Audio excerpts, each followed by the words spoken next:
So today we're going to be wiring the panel inside the intern cabin, the tiny house. So this is the panel we have. It's one that we're reusing that come out of a duplex in Michigan. The main will not be the main anymore. We'll remove it and blank it off.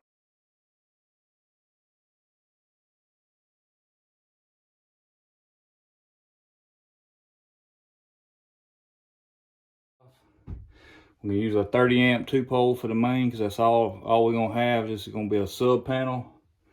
And this is what I want to kind of educate people on. See this green screw right here? That bonds these neutrals to the ground. It makes them one, interconnects them right here, it bonds them together. That's only at the point of entry of your service. So like if you have a mobile home, you bond the panel outside at your meter base. If you have a normal service on the side of your house, you bond it at your main breaker. Not the panel main, but the main breaker for your service is where it's bonded at. This is not going to be that, but for right now, we're leaving it in because we don't have a power line run back here yet.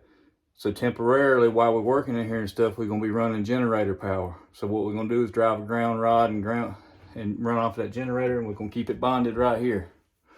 Because effectively, temporarily, this is our service. So until then, when we connect the power line from and sub feed off our main pole up there, we'll pull the screw back out and they'll be separated.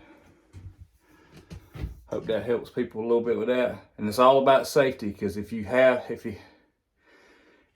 these bonded on a sub panel like this will end up being, and you have a neutral come loose somewhere, then the neutral actually conducts electricity back to the panel, and people don't understand that. If there's a load, something's plugged into a receptacle, and I touch that neutral in a junction box somewhere, I'm going to feel a shock. Now with no load on it, I'll feel a shock off the hot all the time, but in neutral when there's a load. So if the neutral got broke, we would be feeding power back on the ground. It would be hot, and that's a bad thing, especially when it's touching metal objects or appliances. So I hope that helps people. I'm just kind of time lapse you and talk to you. All right, guys, I'm back with my little kit with my ground bars in it. Let's see if I can find one. I think this is it here. Find one that fits. Yep, this is it.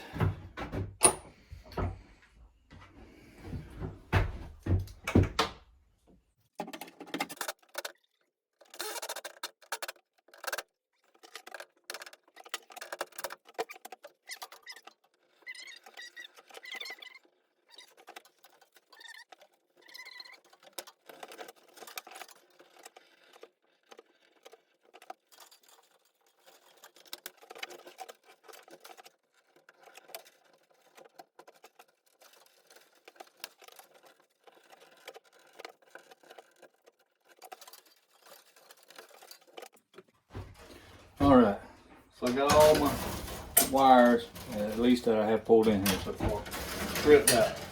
What I like to do is either pick my grounds or my neutrals and go ahead and connect them all. I'm gonna do the grounds. I just like to conform them with the shape of the panel, choose a path, and bend them all, keep them all nice and neat.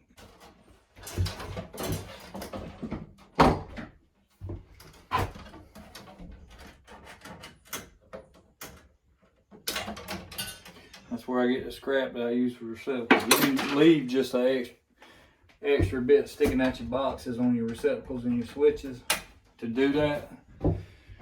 I don't, because you make enough scrap in other places. I just save it, especially since we're being good stewards, and copper is expensive.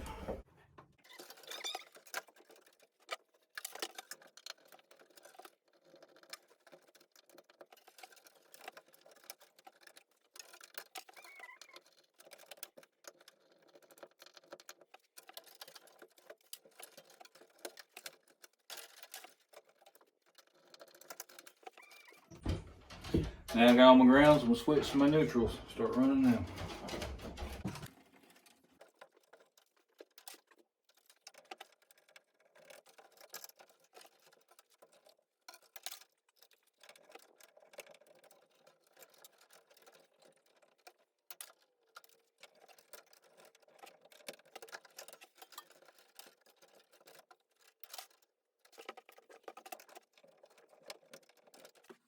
Now I'm gonna hook the hots up.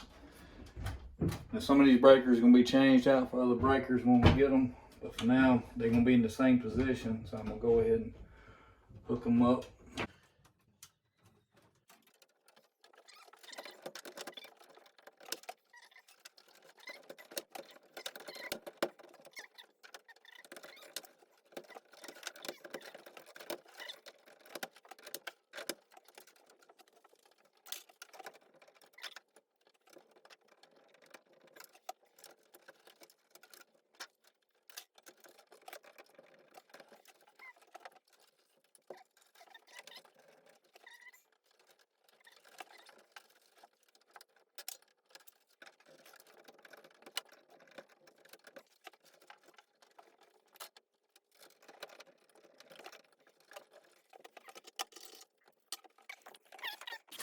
So here we go. Here's what we got. I ran all my grounds over here to the ground bar that I installed. Then I ran all my neutrals around to the neutral bar on this side just because I like the separation of it. They could have went here on this side, but I like the separation of it. Looks a little more aesthetic too. Then I started rearrange my breakers because I got all these old breakers. This 30 is going to be my main because this is coming out and getting plugged, right? So I left it at the top because I want it at the top. Then 15's protecting my 14 gauge wire, 12 gauge wire. I got 20 on, right on down the line. Over here, this is actually a number 10, which is a 30 amp wire, but I got it on a 15, and that's only for now. I don't know what I need for the heat pump that we'll be installing. Don't know if it's gonna be 220 or 120, according to what we get a deal on. So until we get it ready to install, I've got it connected. This may even come back off and be a hot feed for the 220. Only thing I got to do down here, I need a 1/2 inch plug. It'll look like this, and this old rusty one. See if I got a better one. Nope, I got some old rusty ones. But these are hole plugs, knockout plugs. What they do, since it's a used panel, or if you knock one out of a new one and decide you don't need it, you got to plug that thing. They snap right in, and you take your pliers when you can and bend the ears is better so they don't come back out.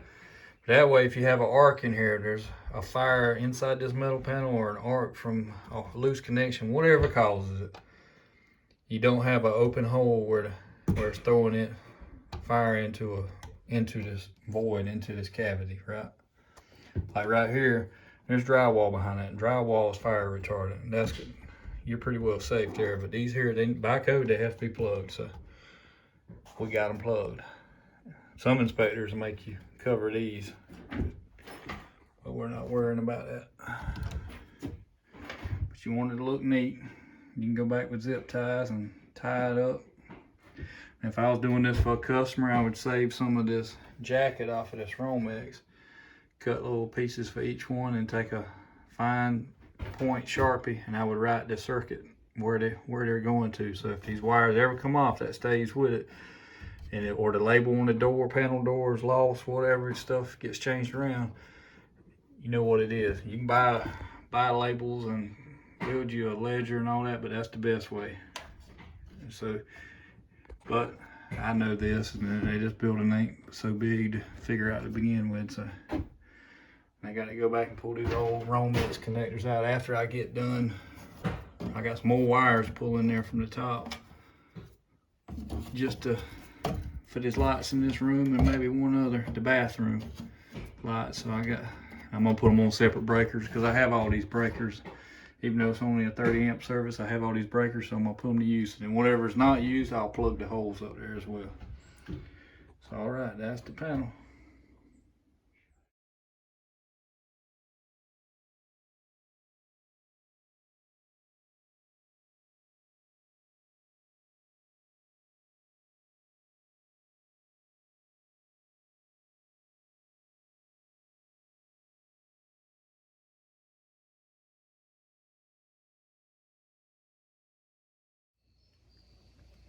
Thank you for watching. Please like and subscribe and follow us on social media. As always, God gets the glory for the good in their lives, and Jesus Christ is the Lord and Savior.